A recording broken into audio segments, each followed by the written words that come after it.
So, Victor, I don't mean to say that because Maersk has this new DEI push, people likely died in Baltimore this morning, but I do mean to say there's a pattern here. Boeing had to fire its whole senior management because they were focused on DEI, and some of the safety protocols at Boeing seem to be having shortcuts run around them. Is the prioritizing of safety above everything else not happening, and is this part of the cultural revolution happening in America now?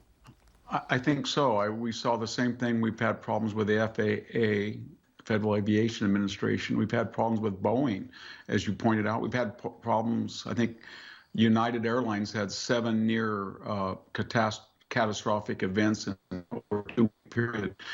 We don't know the exact relation to cause and effect, but we do know this, that the world is much more interconnected. It's much more fragile than it ever has been. It's much more sophisticated, and it demands an ever greater level of expertise. But just at the time that we're building bigger and bigger and more dangerous ships, or we're assembling longer and longer trains that derail, like we saw at East Palestine with more and more toxic, we're not upping our game as far as increasing the level of expertise and especially, Eric, meritocracy.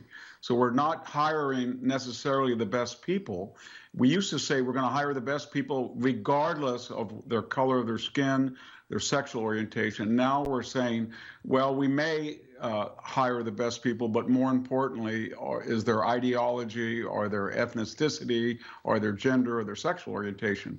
And unfortunately, it's exactly the wrong time to do it, because it's a much more dangerous, interconnected world. And when you have a foreign company doing this with a foreign crew, and we don't know what our people were doing, but you're just risking the chances that something's going to go wrong. And you saw the same type of ads. I went back and looked at Boeing's ads. I went and looked at United.